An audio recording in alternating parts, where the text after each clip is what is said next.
والله إذا قطع الاتصال بينك وبين الله قطعت السعادة عن حياتك كلها. الاتصال هو الصلاة. لذلك يقول بعض أهل العلم: من أراد السعادة فليعرج إلى الله إذا صلى. الله فرض الصلاة في أي بيت من بيوت أمهات المؤمنين؟ ولا بيت فرضها في السماء. لما؟ لقدرها عنده، ولا كفر إلا في تركها. قال ابن عباس وغيره: ما في دين الإسلام شيء تركه كفر إلا الصلاة. اللي يترك الصيام عاصي مرتكب كبيرة بشرط أن لا يستحل ترك الصيام. اللي ما حج إلى الآن عاصي مرتكب كبيرة بس مسلم. اللي ما زكى مع أنه بخيل عاصي مرتكب كبيرة مسلم. ما صام عاصي مرتكب كبيرة مسلم إذا ما جحد بوجوب الأركان. لكن ترك الصلاة متعمدا تكاسلا ارتد عن ملة الإسلام في أصح أقوال أهل العلم. واحد ما يتصل بربه كيف يسعد؟ ولذلك أحبابي ميزان السعادة، أنت تبغى تضبط إيقاع الحياة، تريد تضبط إيقاع حياتك، اضبطها بضبط صلاتك. واحد يصلي على الهوى، يصلي الظهر مع العصر والمغرب مع العشاء ويقعد يحك راسه: أنا صليت ما صليت، توضيت ولا ما توضيت، ضايع، حياتك ضايعة، أحسن الله عزائك، الرقم غير صحيح، الرقم لا يوصلك إلى السعادة. لذلك من يوم أن ترى الإنسان يصلي على هواه بلا أن تسأله اعلم أن حياته متذبذبة. الله عظيم الذي أيستوي من يسجد لله سجدة تساوي صلاتي وصلاة من مثلي صلاة سجدة.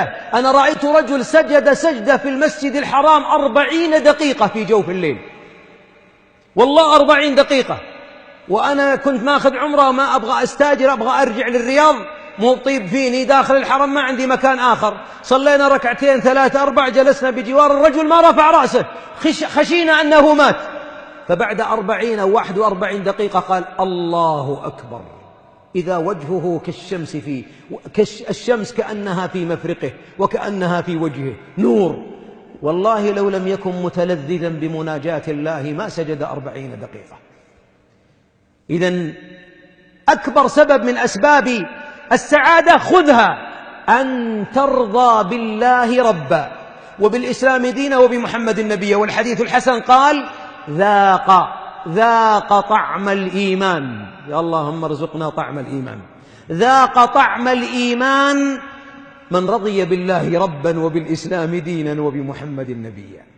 وبعضنا يدعيها بلسانه لكن أفعاله يأكل ربا، يسمع غنى، يلعن بلسانه، يشاهد نساء عواري، عينه خائنة، بدنه نبت من سحت، الصلاة على كيفه، ثم يقول: آمنت بالله. الله يصبحك بالخير، الله يجزاك خير. أي إيمان هذا؟ أعطيك مثال أحبابي.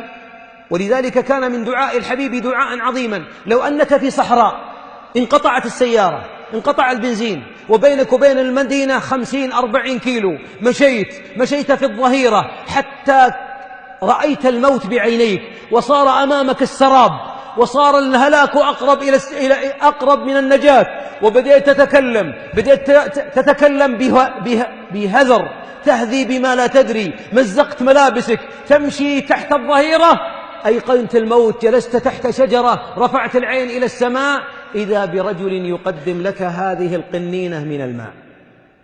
كم تساوي هذه؟ وإذا شربتها ما طعمها؟ والموت بينك وبينه دقيقة، وشربت الماء قدمه أحد. قال أهل العلم: إذا لم يكن الله حبه في قلبك أحب من الماء البارد على الظمأ فإيمانك يحتاج إلى مراجعة. ولذلك 3 من كن به وجد بهن حلاوة الإيمان: أن يكون الله ورسوله أحب إليه مما سواهما. أن تحبه ليس حب شفهي. أحبابي، نحن عندنا أبناء، لو أقول لابني: يا عبد الله أعطني ماء، قال: آسف. طيب لا تخرج من البيت، قال: آسف. طالع. طيب لا تضرب إخوانك يا بابا، قال: لا والله أنا ضاربهم. وكل أمره ثم بعد أن رفض أوامري أتى إلي وأهمس في أذني، قال: أبوي والله أني أحبك. أصدقه أحبابي، أصدقه، أقول كذبت، لأن دليل الحب الصادق أن تطيع المحبوب. تعصي الإله وأنت تزعم حبه، هذا لعمري في القياس بديع. لو كان حبك صادقا لأطعته، إن المحب لمن يحب مطيع.